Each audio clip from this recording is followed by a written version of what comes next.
Olá, eu sou Ronise, estou de volta depois de um longo e tenebroso inverno. Quer dizer, nem tão longo nem tão tenebroso assim. Na verdade, depois de uma pausa aí no canal. É que no dia a dia eu tenho que dividir o meu tempo entre meu trabalho como professora universitária do curso de jornalismo, meu trabalho como consultora literária, com as coisas do canal. E com isso, a minha carreira de escritora, muitas vezes, ela acaba ficando um pouquinho parada. Então aproveitei que julho é o mês de férias na faculdade, que me sobra um pouquinho mais de tempo, para dar um gás no meu novo livro.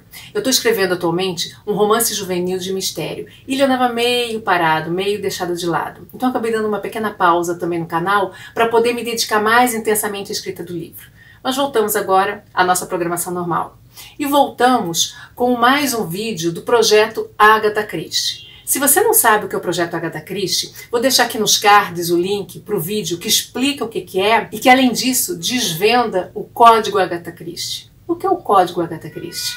É o resultado de uma pesquisa que foi feita para tentar entender que técnicas a autora utilizava no seu processo criativo para alcançar tamanho sucesso.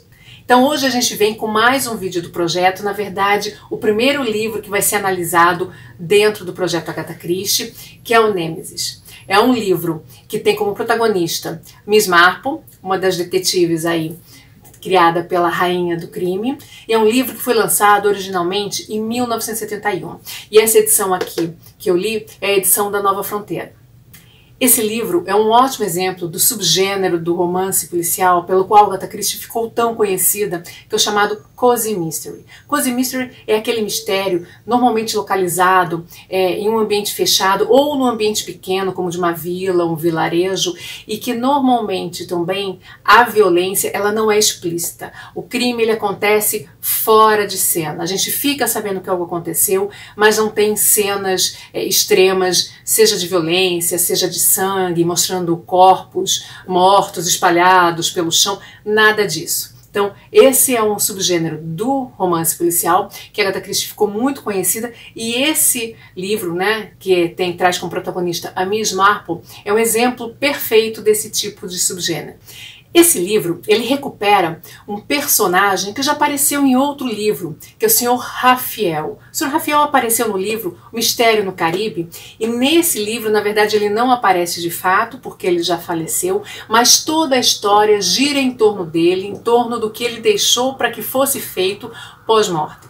E Miss Marple entra na história justamente para tentar atender um último pedido do Sr. Raphael, que ele deixou escrito antes de morrer, e que vai ser entregue a ela esse pedido após a morte do Sr. Raphael.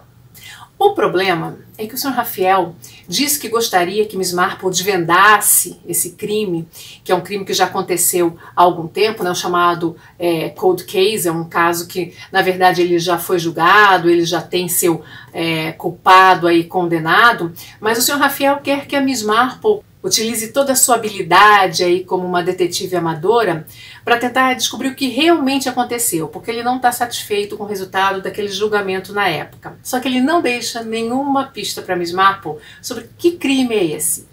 Quem está envolvido nesse crime? Então, além dela tentar desvendar esse crime e tentar entender se houve realmente um erro, como o Sr. Raphael acredita que houve no passado, ela também tem que, primeiramente, descobrir que crime é esse que ele quer que ela desvende. Esse livro é um livro ótimo para quem não conhece Miss Marple e que está entrando agora nesse universo aí de Agatha Christie. Apesar de não ser o primeiro livro que traz Miss Marple como protagonista, é um livro que detalha de forma muito interessante o modo como Miss Marple desempenha essa sua capacidade de descobrir pistas, de desvendar mistérios. Além disso, nos fala bastante também da vida de Miss Marple, de como ela é, o que ela faz, né? Quem é essa senhorinha que tem como hobby ajudar a desvendar mistérios. Então o livro começa mostrando Miss Marple justamente no seu mundo comum. O que ela faz, como é a vidinha dela, na sua casa em St. Mary's Mead, um vilarejo pertinho de Londres. Então mostrando que ela tem uma vida pacata, uma vida de senhorinha mesmo. Ela gosta de tricotar, ela gosta muito de ler jornais e ela está muito preocupada com o seu jardim que não está da forma como ela gostaria. Só que esse mundo comum, essa vidinha pacata que Miss Marple leva, vai ser rapidamente mudada, transformada por algo que acontece. Primeira coisa é que ela, lendo o jornal de manhã, ela lê no obituário que um senhor Rafael faleceu. E aí ela se lembra que numa viagem que ela fez ao Caribe, ela conheceu um senhor Rafael que a ajudou a evitar um crime. E ela pensa, será que é esse mesmo senhor Rafael? E a resposta vem em forma de uma carta. Em alguns dias ela recebe uma carta dos advogados do senhor Rafael, que foram incumbidos de mandar-lhe essa carta só após o falecimento do senhor Rafael. E nessa carta ele a convida, na verdade ele pede que ela o ajude a desvendar esse mistério do passado. E nessa carta o senhor Rafael fala também que se ela decidir ajudá-lo, ela receberá uma certa quantia que será depositada na sua conta. Então nós já tivemos aqui nesse momento o fato desencadeador da história, que é essa carta que ela recebe, solicitando ajuda dela para resolver um crime do passado, e num primeiro momento ela reluta, ela não aceita de cara, ela diz para os advogados que é um pedido difícil de ela atender, porque o senhor Rafael nem mesmo disse que crime é esse ou quem ela deve investigar. Então ela pede alguns dias aí para pensar, só que ela sabe que internamente ela já aceitou, ela não consegue resistir ao fato de um bom mistério à frente para ela resolver. Então a gente tem um objetivo aí da história, que é, primeiramente, ela descobrir que mistério é esse que ela tem que desvendar e, no segundo momento, desvendar o mistério. Os advogados dizem que em breve ela receberá algum tipo de instrução, ela receberá algum sinal deixado também pelo senhor Rafael para que ela saiba por onde começar, para que ela saiba como começar a colher pistas, como começar a tentar desvendar esse mistério. E essa instrução chega em forma de um convite para que ela faça parte de uma excursão chamada Casas e Jardins Famosos da Grã-Bretanha, e que essa excursão ela foi deixada paga já pelo Sr. Rafael quando ainda em vida. Então essa agência entra em contato com o Miss Marple, diz que essa excursão está toda paga e a convida para ela fazer essa viagem. Miss Marple acha que não há problema nenhum, né? Caso não consiga desvendar o mistério, no mínimo ela vai fazer uma excursão aí muito agradável. Então ela embarca na excursão, isso representa também o embarque da protagonista na sua jornada. Ao longo da narrativa, a gente vai ter aí alguns elementos próprios do romance policial, como o surgimento de um segundo crime, nesse caso segundo em relação àquele crime anterior lá do passado que a Miss Marple tem que resolver, e também as famosas suspeitas iniciais que se mostram infundadas ao longo aí da investigação. E como eu falei no início, é uma história ótima para se ter contato, um primeiro contato aí com Miss Marple, ou mesmo para quem já conhece, vê-la tirando algumas conclusões, pensando a respeito dela própria, a partir do comportamento das outras pessoas ou a partir do que outras pessoas dizem. Então, já na abertura do livro, a gente tem uma descrição de como é essa vidinha pacata, esse mundo comum de Miss Marple. Miss Jane Marple tinha o costume de abrir o seu segundo jornal à tarde. Recebia 2 jornais pela manhã em sua casa. Lia o primeiro bem cedo, enquanto tomava chá, isto é, se chegasse pontualmente. O jornaleiro era muito irregular em matéria de horário. Acontecia também com frequência que fosse novato ou substituto provisório do habitual. E cada qual possuía ideias próprias sobre o percurso a ser observado na entrega. Talvez para quebrar a monotonia. Mas os assinantes, acostumados a receber o jornal numa hora matinal, para dar tempo de saborearem as notícias mais suculentas antes de tomarem o ônibus, trem ou qualquer outro meio de transporte para o trabalho cotidiano, ficavam aborrecidos com o atraso da distribuição, embora as senhoras de meia idade e as velhas que residiam pacatamente em St. Mary Mead preferissem, de modo geral, fazer a leitura instaladas à mesa de refeição. Então a gente já fica sabendo aqui que Miss Marple gosta de ler 2 jornais por dia e ela tem o hábito de ler um jornal pela manhã, ela tem o hábito de ler outro jornal à tarde, e fala também um pouquinho qual é o lugarejo onde Miss Marple vive, que é St. Mary Mead. Fala também da questão da entrega do jornal, né? Que quando você tem substitutos ou entregadores novatos, nem sempre esse horário é respeitado.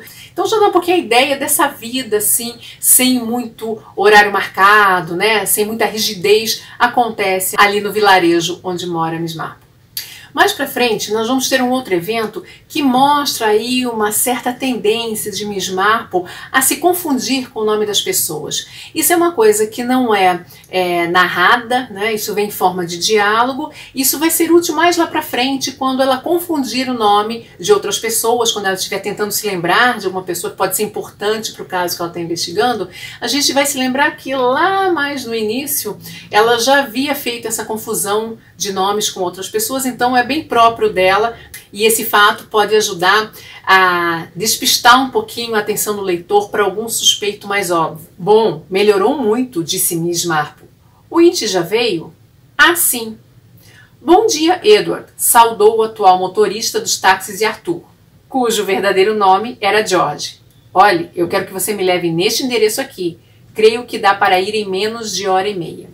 Então a gente vê uma pequena cena cotidiana, nada demais, em que ela confunde o nome do motorista, apenas para nos dizer, olha, isso é algo muito comum de acontecer com ela, então mais adiante a gente não vai estranhar, porque ela está acostumada mesmo a confundir certos nomes. Em outros dois momentos, Miss Marple vai fazer uma autoanálise, tentando entender um pouco mais quais são as suas características, que tipo de pessoa ela é, o que fez com que Sr. Raphael acreditasse que ela seria capaz de desvendar esse crime do passado. Então, no primeiro caso, diz o seguinte: uma velha mexeriqueira, disse Miss Marple consigo mesma. Tenho certeza que é assim que me julgam. Existem tantas por aí, e são todas tão parecidas, e naturalmente sou um tipo muito comum. Uma velhota comum, meio excêntrica. Agora, lógico que isso serve de ótima camuflagem.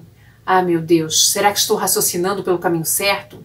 Verdade que às vezes sei como as pessoas são, quer dizer, eu sei como elas são porque me fazem lembrar outras que já conheci. Por isso compreendo certos defeitos e certas virtudes delas. Sei o tipo de gente que são. É só isso.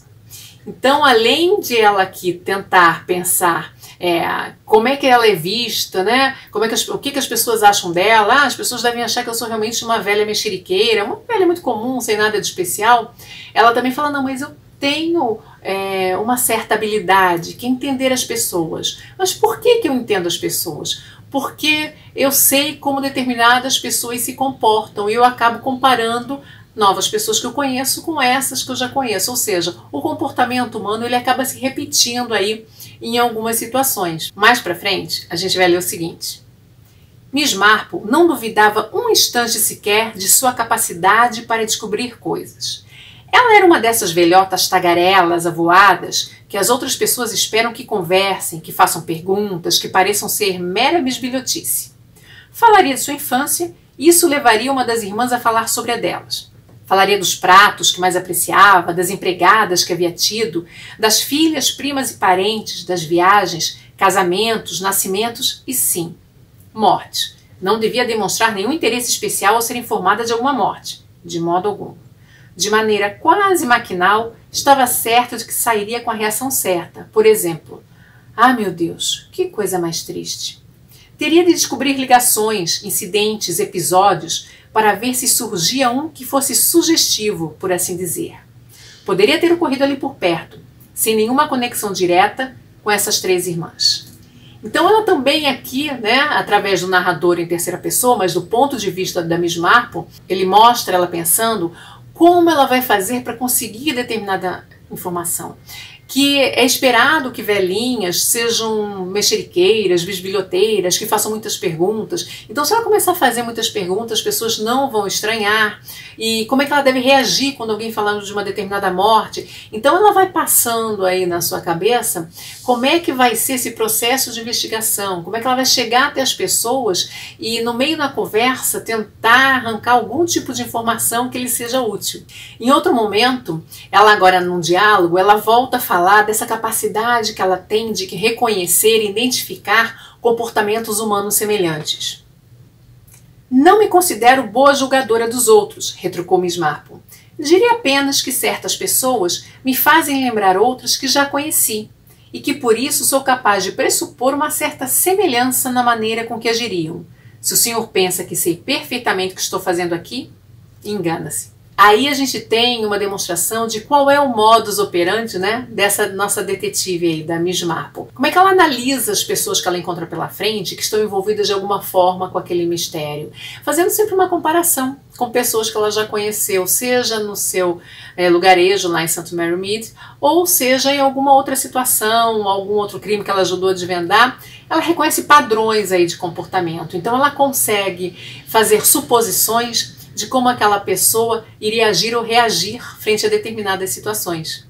Nós temos então nesse livro uma história muito bem construída de romance policial, em que no final a gente vai ter o famoso plot twist, em que joga todas as nossas suspeitas de cabeça para baixo. Mas além de ser uma ótima história de detetive, é uma ótima história para a gente entender construção de personagem. Aqui nesse romance, Agatha Christie vai quase como desvelando, revelando como ela criou essa personagem, que tipo de características que ela botou nessa personagem, e coloca a própria personagem para pensar e falar sobre si mesmo. Então, além de ser um ótimo romance policial, também uma ótima aula de construção de personagem. Uma curiosidade sobre o livro. Em determinado momento, Miss Marple entra numa livraria e começa a pegar alguns livros para ler a capa. Ela está passando um tempo, está disfarçando, e de repente ela pega em mãos um volume que se chama O que Teria Acontecido com Baby Jane.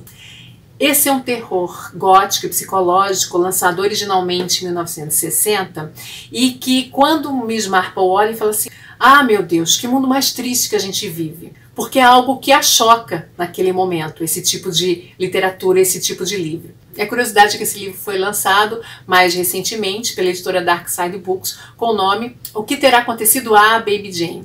Como o livro Nêmesis foi lançado em 1971 e esse livro de Baby Jane foi lançado em 1960, a gente pode supor aí que Agatha Christie tenha incluído esse detalhe aí na história para mostrar um pouquinho dessa polêmica, né? E de como esse livro ele pode ter chocado, pode ter provocado reações adversas em determinadas parcelas da sociedade, como por exemplo, né, em senhorinhas como Miss Marple, naquela época. Então é interessante que Agatha Christie inclui aí uma referência literária da época.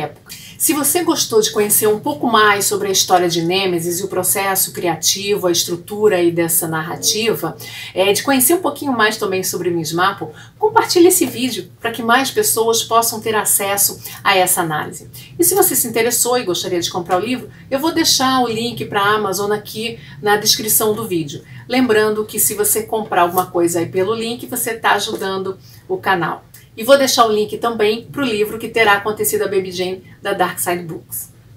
Se você assistiu ao vídeo introdutório do projeto Agatha Christie e leu o livro Nêmesis para discutir aqui com a gente, deixa nos comentários o que você achou, ou se você já leu há algum tempo esse livro. Coloca as suas impressões aqui em relação ao que a gente conversou, ou se você quer comentar alguma outra coisa sobre a história que a gente não comentou aqui no vídeo.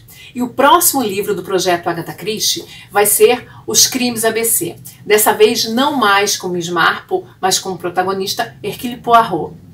Esse é um dos livros mais famosos da autora, inclusive ele foi recentemente transformado numa minissérie de 3 capítulos pela BBC. Essa edição que eu tenho aqui da Nova Fronteira traz essa jacket, essa sobrecapa aqui, com os atores da minissérie, a capa original do livro, e aqui a gente já pode ver que quem faz Hercule Poirot na minissérie é John Malkovich. Então, se você quer participar do projeto, quer participar dessa discussão aqui, entender melhor quando a gente for fazer a análise do livro Os Crimes do ABC, aproveita porque o vídeo desse livro vai sair no final de setembro. Então dá tempo aí de você ler o livro, de você fazer as anotações, marcar o que você mais gostou, o que te chamou a atenção, para quando a gente fizer essa análise aqui, você está conhecendo mais a história, poder participar mais aí nos comentários. E também quem ainda não tem livro e tiver interesse, eu vou deixar um link também aqui na descrição do vídeo, tá bom? Vejo vocês no próximo vídeo.